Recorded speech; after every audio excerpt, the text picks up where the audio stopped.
Cornerstone Assembly appointed. Then Allison Courtney and Eli Bush after that.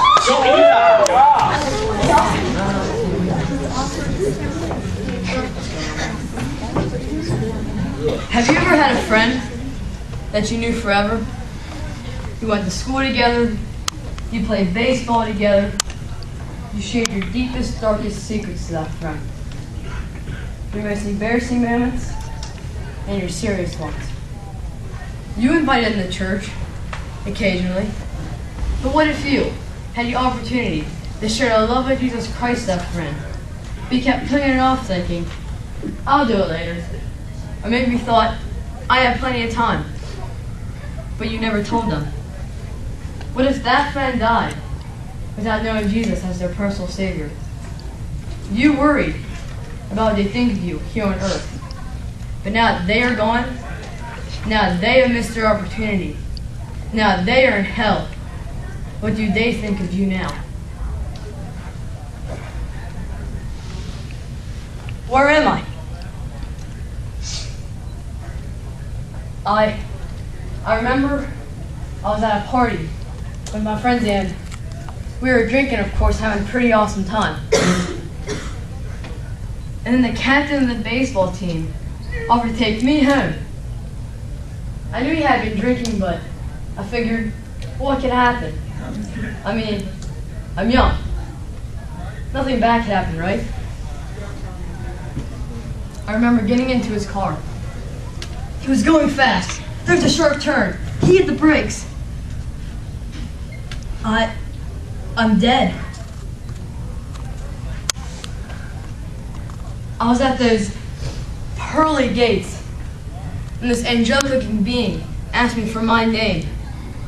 When I gave it to him, he pulled this big book and began searching through it, as for looking for my name. But it wasn't in there. There were others in line ahead of me. Their names were in that book, and they were allowed to go through those gates.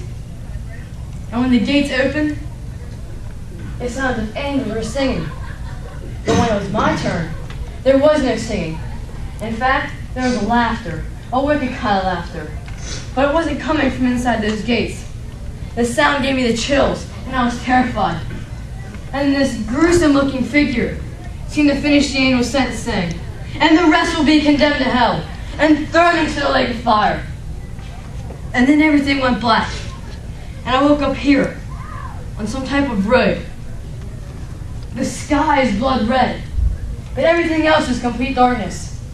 There's this horrible smell, and I can hear the cries of lost souls, and it feels my soul is being pulled towards the end of the road. And as I'm walking, all I can think about is you. You knew about this place. You knew about the Book of Life. You went to church. You were raised in a Christian home.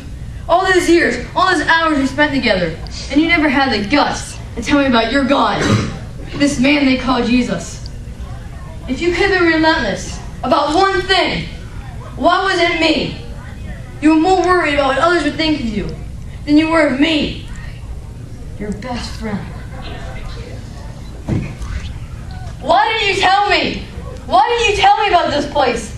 Why didn't you tell me how to get my name in that book? If Christians know the truth and are completely convinced of it, they want to go in everywhere and telling everybody that Jesus is the only way to save them from eternal damnation. And He's the only way to save them before it's too late. It's too late for me. I can see the end of the road. It's getting hotter. My heart is pounding, and I'm sweating. I feel so alone, so weak, and so scared.